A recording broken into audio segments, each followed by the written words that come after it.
This hi to all. Today we are going to discuss three HR topics. The first one is what is confirmation and why it is so important.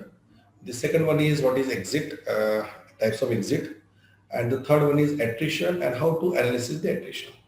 So let's begin with the confirmation. A confirmation process is a process wherein an employer confirms the services of a probationary employee on the permanent post. Therefore, if we need to understand as to what is confirmation process, we also have to understand as to what is exactly probation. A probationary employment is an employment wherein an employee is being put provisionally on a permanent post during a specific period of time during which employer gets a valuable opportunity to check the suitability of that employee. So probationary period is a period wherein employer can decide upon the suitability of a probationary employee. Hence, you could understand that how important this process is, wherein an employer can decide to continue a good performing employee and can dispense the services of a person who are not being able to put his performance up to the satisfaction.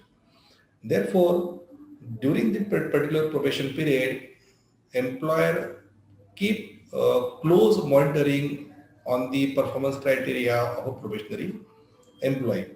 So now what is exactly and what should be the probationary period? As such, there is no obligation on the employer to define the probationary period. It is the prerogative of the employer to decide the probationary period. It can change from management level to management level at which particular employee is. And during these particular probationary period or extended probationary period, employer can confirm the services or can terminate the services uh, relatively looking at the performance of the employee. Now, while terminating the services of a probationary employee, one has to be cautious that the language of the termination letter should be simplistic. It should not be stigmatic. It should not cast any stigma on the career or on the person. Therefore, the language should be very simple. It should mention the termination clauses referred in the appointment letter, and giving those references, we can terminate the services of a non-performing probationary employee and we can discard his services immediately also. Therefore, guys, this confirmation process is really an important process because this process gives an opportunity to the employer to keep continuing with the good performing employees and discard the services of the persons who are not being able to fit into the suitability criteria. Therefore, while exercising and doing the exercise of this confirmation process, every HR person has to exercise due diligence while completing the confirmation process.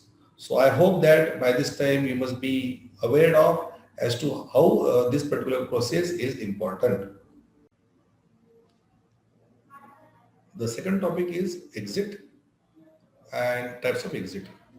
Exit is a process wherein the name of the employee is being struck down from the muster roll. So it is a process of separation. So there are two types of separations. One is voluntary separation and another one is involuntary separation.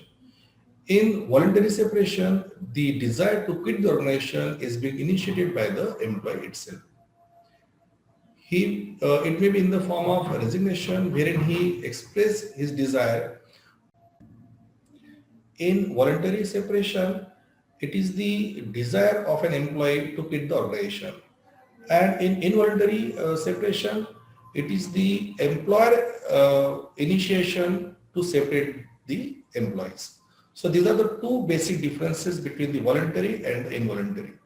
In voluntary separation, it is always the desire of an employee to exit the organization, and in the involuntary separation, it is the action being initiated on the part of the employer.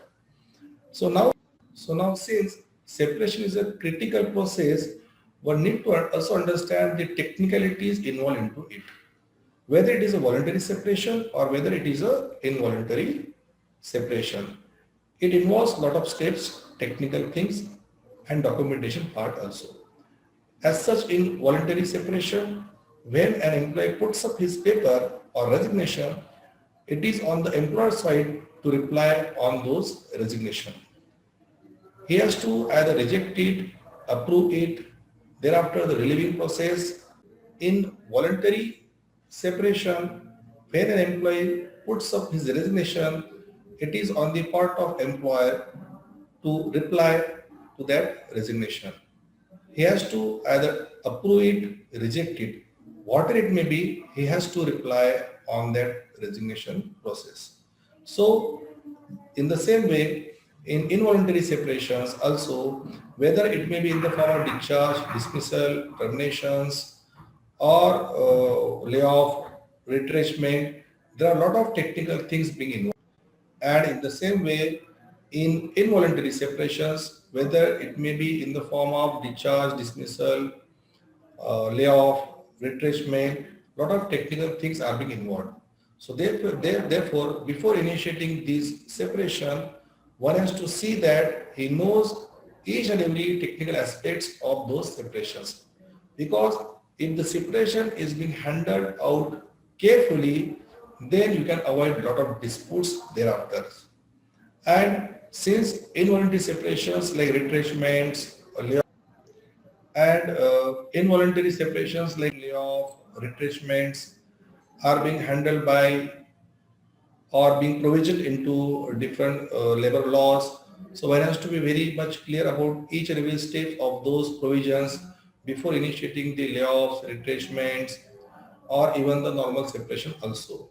So hence guys, you must take care while executing these separation processes, as these are the technical ones, and if not handled properly may lead to disputes as well.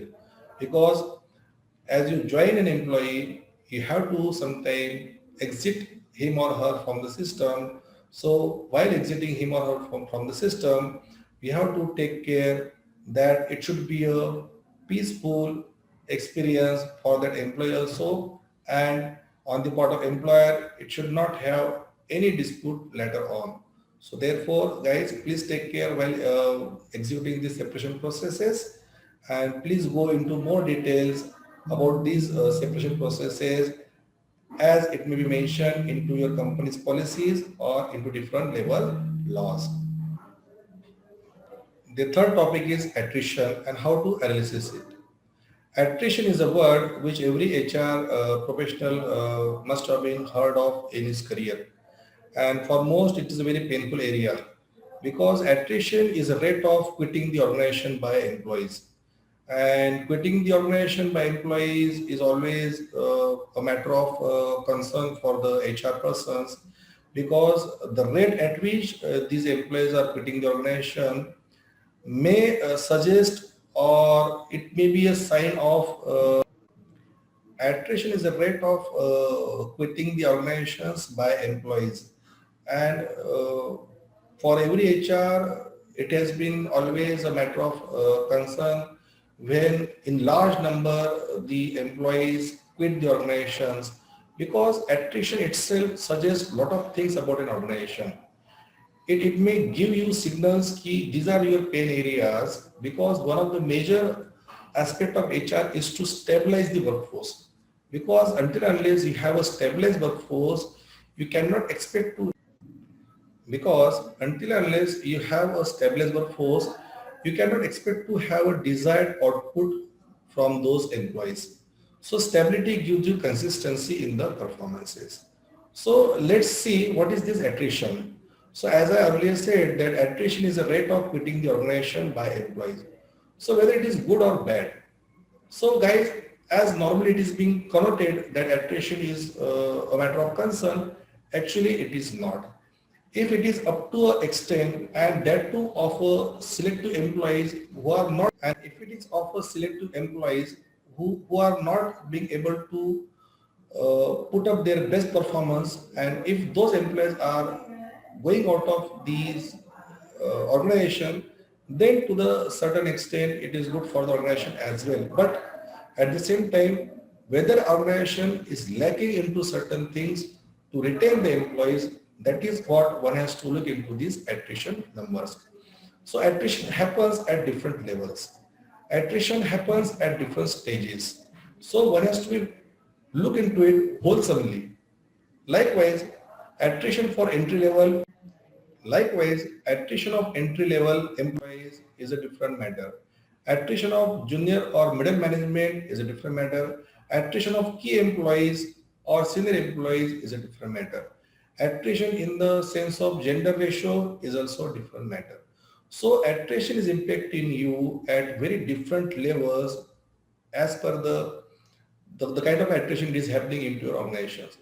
So it is always a matter of probing as to see why these employees are quitting your organizations. So there are normally certain reasons which we can identify with. The first one reason is that good career opportunity. The second reason is that there are no career growth opportunity inside available the organization, which is somewhat related with the career opportunity, the first reason which I mentioned also. The third one is the working environment. How much liberty and how much freedom you are giving to an employee to express his performances while working with the other peoples. How his correlation is amongst these colleagues, how he is being able to put up his ideas, how respectful and how recognition related an environment is being given to those employees. So there are different motivators for employees to quit the organization. So one has to look into those motivators which are leading to the exiting from the organization. Gender ratio is also a matter of concern.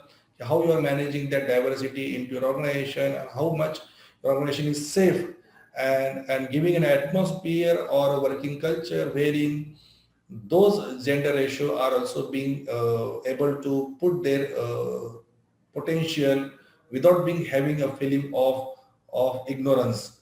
So these are very abstract things and intangible things which you have to see in a tangible way. So you have to keep monitoring it, the rate you have to keep monitoring it, and you have to keep probing these motivators. There are no standard motivators. It differs from demographic to demography. It differs from, let's say, from company to company, industry to industry as well. It differs from person to person as well. But the one thing that is common is that if the attrition is in high number, it dislocate the work, it destabilize your work, and organization always hampering or struggling to get a consistent results in its performance. So therefore guys, keep tracking your numbers of those employees who are quitting your organizations, at what level they are, and what may be the intrinsic factors of the organizations which are leading them to quit the organizations. So tracking and having dialogue in a transparent way with these employees can be one of the mechanism to retain them and reduce the number.